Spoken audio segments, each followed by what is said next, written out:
Hello again, and today I have a brand spanking new commentary for you.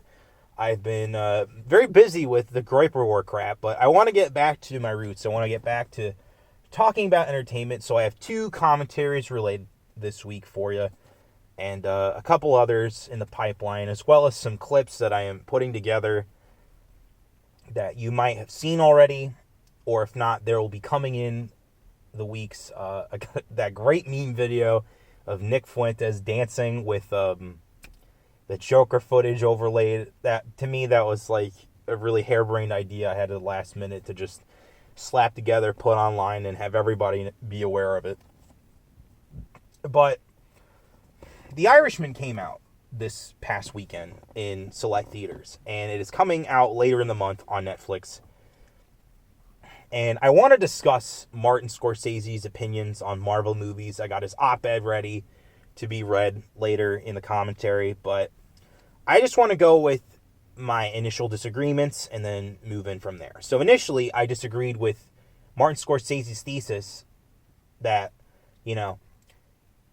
Marvel movies are essentially theme park rides, because if that's true, then every assembly line production from the golden and silver age of Hollywood is also a theme park ride, but for, Hollywood cinema. And so, to explain this, I will delve into a little film history for you. So back after World War II in California, you had all these returning vets who became members of the crew side of production in the film industry. They ran a very tight ship. Everything was on schedule, on time, and on budget. Everybody knew what their job was, and basically, the ship was so well maintained, the ship that is Hollywood, that they were able to produce hundreds of films per year.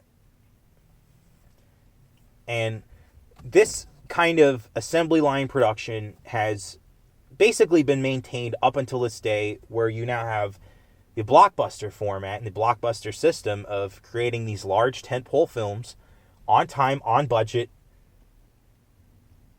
and, well ordered and well maintained, at least on set. These films are basically mass produced and mass consumed. And, the Marvel movies, given that they now have bumped up from like one at the beginning of them to now 2 or 3 per year, these films are basically a part of that same assembly line production structure. They have to be met at this certain date, and they have to be put out at this certain time. It's part of the cultural zeitgeist, so they need to be mass-produced immediately.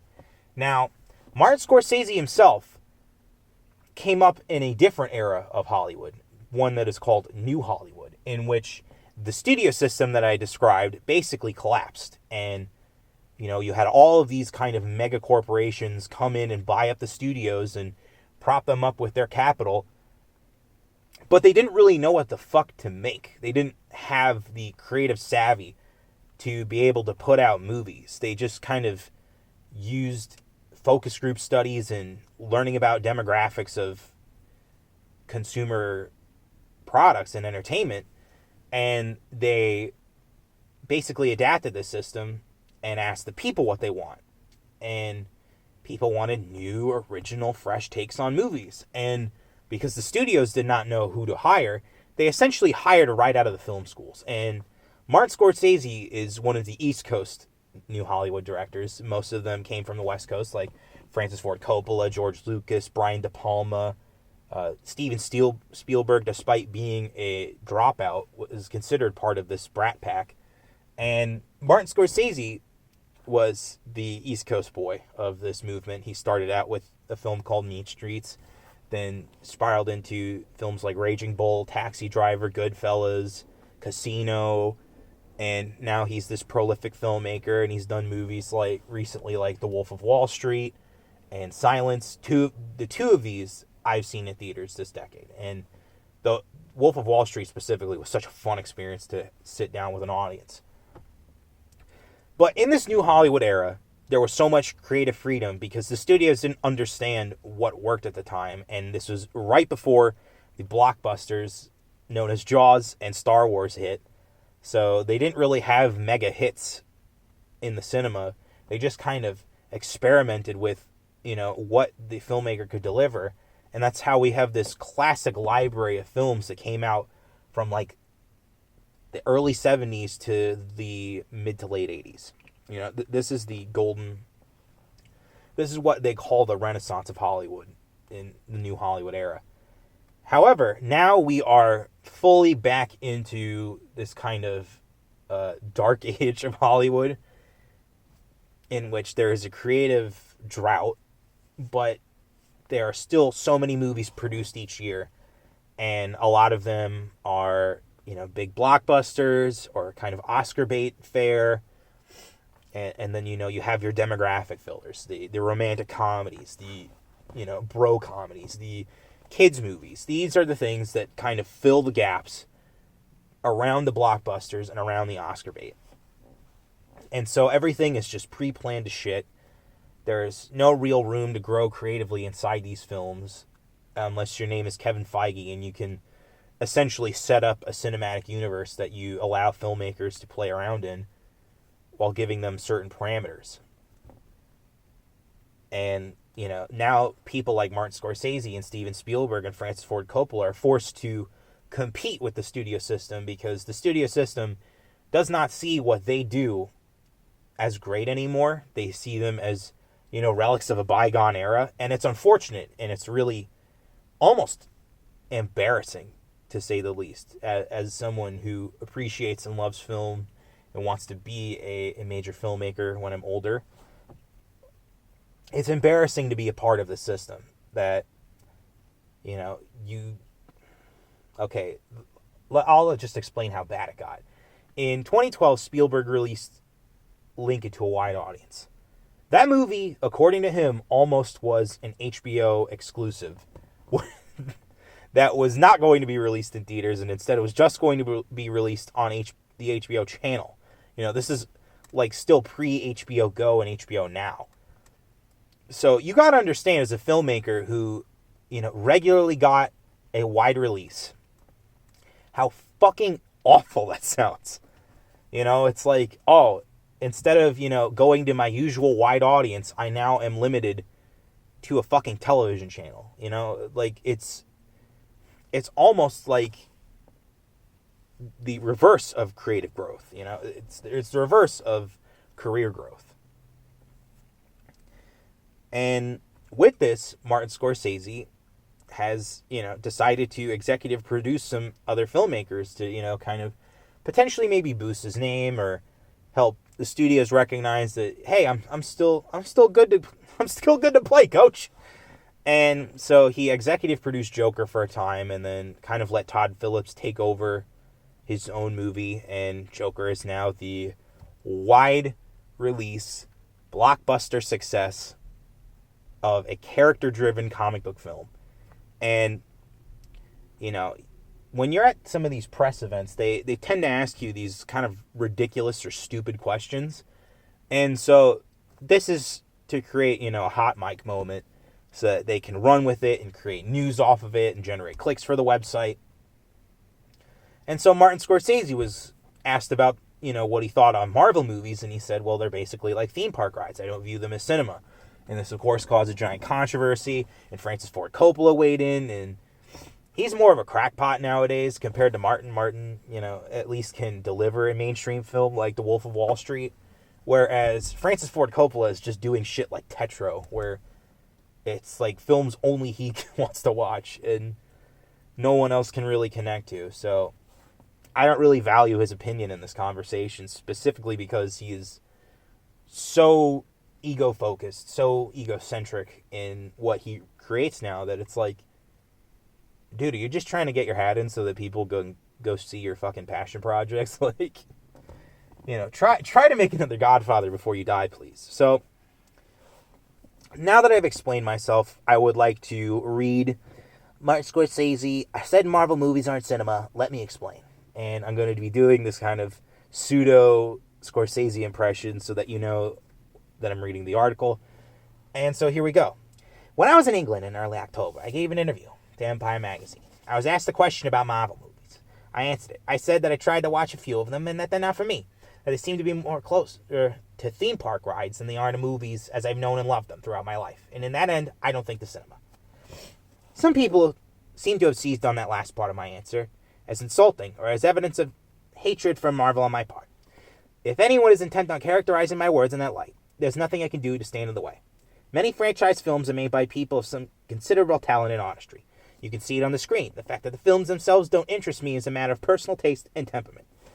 I noticed that I were younger, if I'd come of age at a later time, I might have been excited by these pictures and maybe even wanted to make one myself. But I grew up when I did, and I developed a sense of movies, of what they were and what they could be, and that was as far from the Marvel Universe as we on Earth are from Alpha Centauri. For me, for the filmmakers I came to love and respect, from my friends who started making movies around the same time that I did, cinema was about revelation, aesthetic, emotional, and spiritual revelation. It was about characters, the complexity of people, and the contradictory and sometimes paradoxical nature suddenly come face to face with themselves. It's about confronting the unexpected on screen and in life it dramatized and interpreted, and enlarging the sense of what was possible in the art form. And that was the key for us. It was an art form. There's some debate about that at the time, so we stood up for cinema as an equal to literature, music, or dance. And we came to understand that art could be found in many different places and in just as many forms. In The Steel Helmet by Sam Fuller, in Persona by Ingmar Bergman, in It's Always Fair Weather by Gene Kelly and Stanley Donen, in Scorpio Rising by Kenneth Anger, in Vivre sa vie by Jean-Luc Godard, in The Killers by Don Siegel. Now, I want to pause just really quickly and talk about, cinema as an art form. Cinema as an art form in itself is dying. You do not have these kind of great artistic endeavors like you just listed nowadays. Now, you'd be lucky to find at least 3 per year. Because, it's just the landscape of the way Hollywood is run. They're now so content focused in order to keep up with Netflix and Hulu and Amazon Prime that they are just essentially scraping by on whatever they can get their grubby little hands on. And as I have previously stated in the YouTube will win the streaming war and here's how video, at some point people are going to give up on the narrative content. And it's simply because there will be such a glut of it that, you'll be hard pressed to find something that you actually like.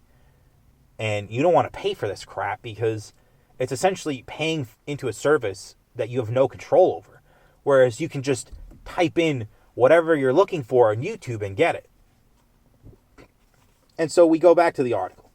Or in the films of Alfred Hitchcock. I suppose you could say that Hitchcock was his own franchise. Or that he was our franchise. Every new Hitchcock picture was an event. To be in a packed house in one of the old theaters watching Rear Window was an extraordinary experience. It was an event created by the chemistry between the audience and the picture itself. And it was electrifying. And in a way, certain Hitchcock films were also like theme parks. I'm thinking of Strangers on a Train, in which the climax takes place on a merry-go-round at a real amusement park. And Psycho, which I saw at a midnight show on its opening day. An experience I will never forget. People went to be surprised and thrilled, and they weren't disappointed. 60 or 70 years later, we're still watching those pictures and marveling at them. But is it the thrills and the shock that we keep going back to? I don't think so. The set pieces in North by Northwest are stunning. But there would be nothing more than a succession of dynamic and elegant compositions and cuts, where the painful emotions at the center of the story are the absolute lostness of Cary Grant's character. The climax of Strangers on a Train is a feat, but it's the interplay between the two characters and Robert Walker's profoundly unsettling performance that resonate now. Some say that Hitchcock's pictures had a sameness to them, and perhaps that's true. Hitchcock himself wondered about it. But the sameness of today's pictures and franchises is something else. Many of the elements that define cinema as I know it are there in Marvel pictures. What's not there is revelation, mystery, or genuine emotional danger. Nothing is at risk. The pictures are made to satisfy a specific set of demands, and they are designed as variations on a finite number of themes. They are sequels in name, but they are remakes in spirit.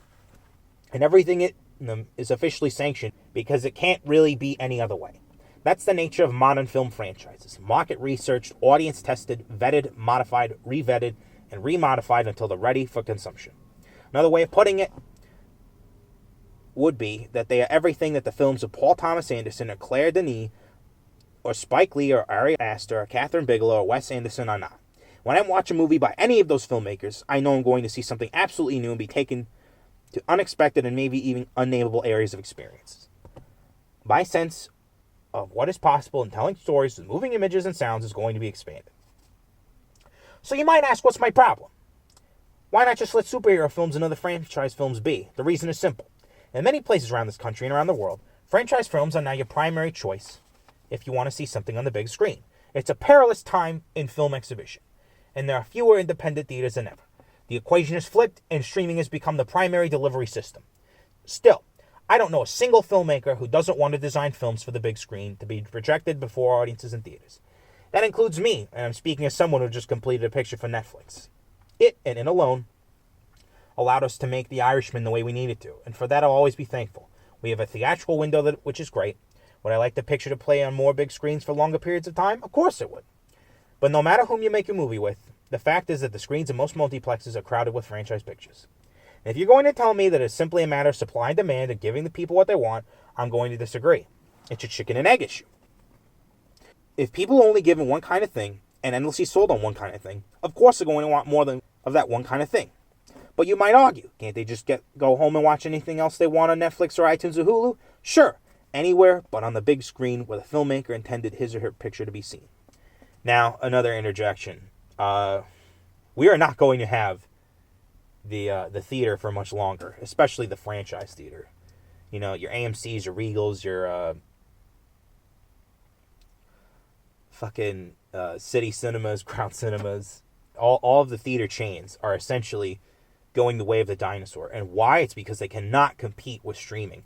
Streaming, you do have everything at your fingertips. You know, the idea of going to the cinema is a very kind of archaic function now. You know, it's only there for the event film, for the spectacle, like he says.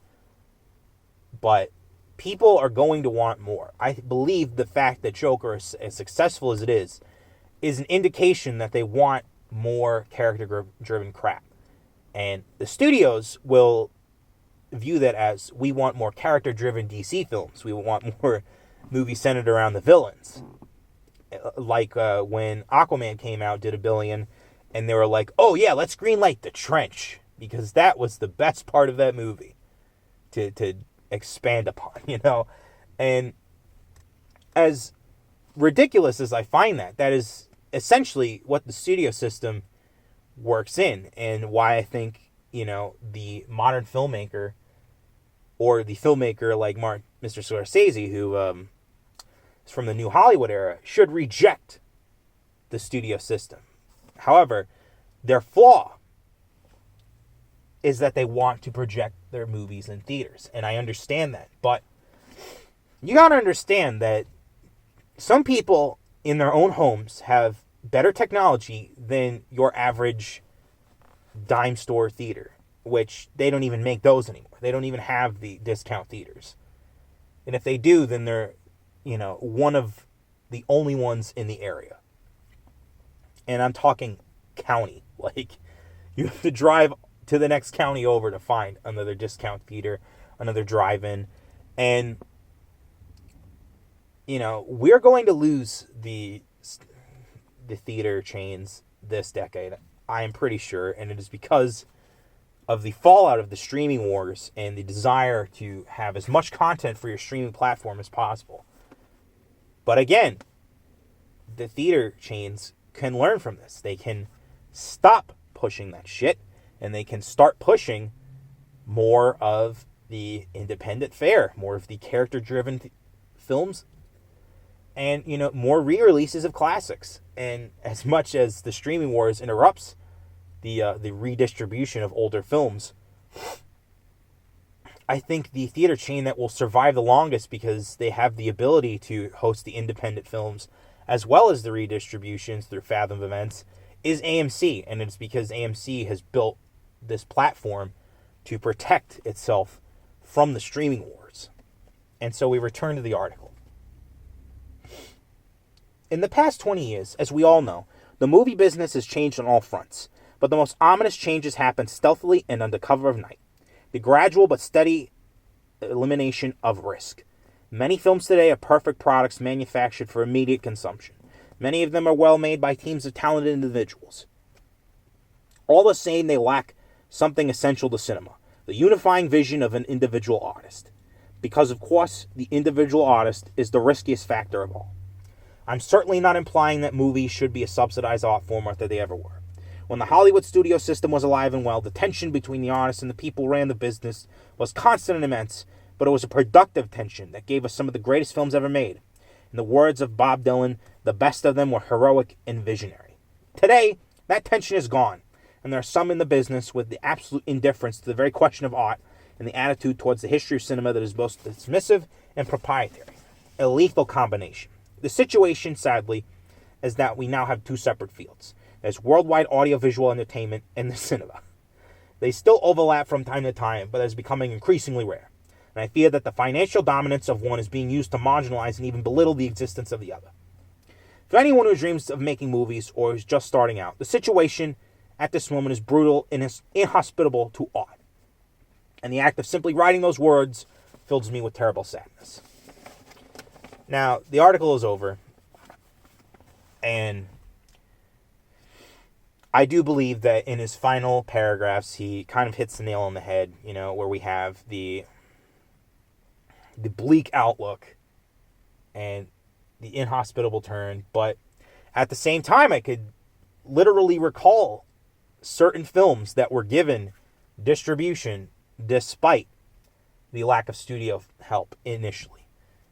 We had last year one of my favorite comedies, Super Troopers 2, the sequel to the first Super Troopers, be released by AMC after a hugely successful Indiegogo campaign, and then getting an extra help in distribution through Fox Searchlight.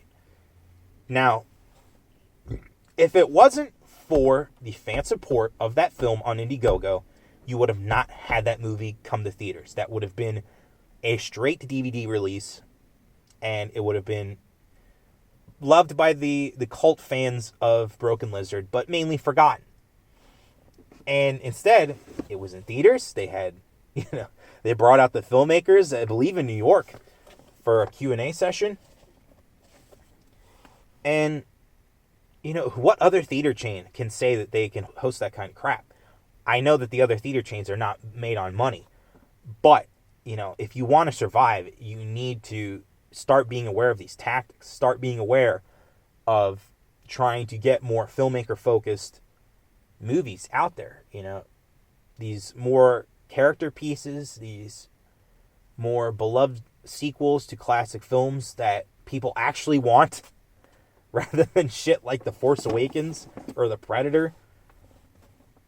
And, with the studio system itself, we have definitely lost the tension between the artist and the producer. And that is because the producer is now a corporate stooge. He is not a creative individual. They are not a creative player in the filmmaking process.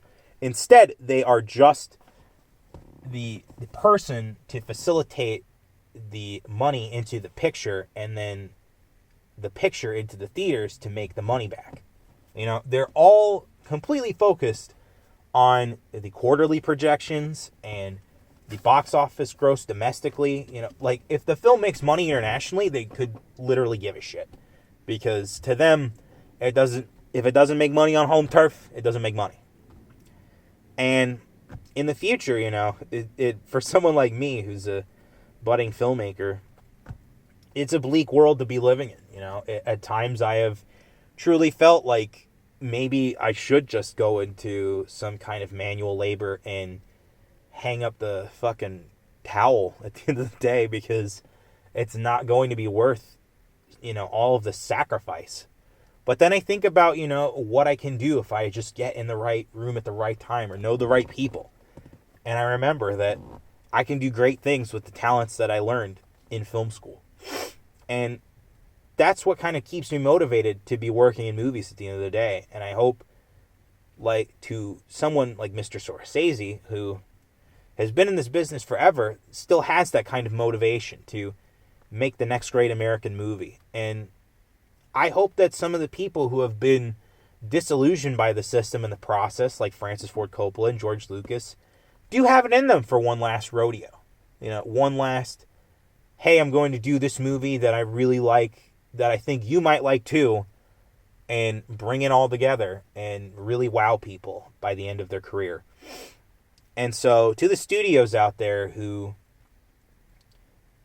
are just laser focused on creating this kind of assembly line production, to the theater chains who refuse to see the bigger picture in releasing more and more films that are not just the blockbuster tentpole movies of the summer, you better tread lightly, because at the end of the day, we could just stream this shit for free and you would never see a dime.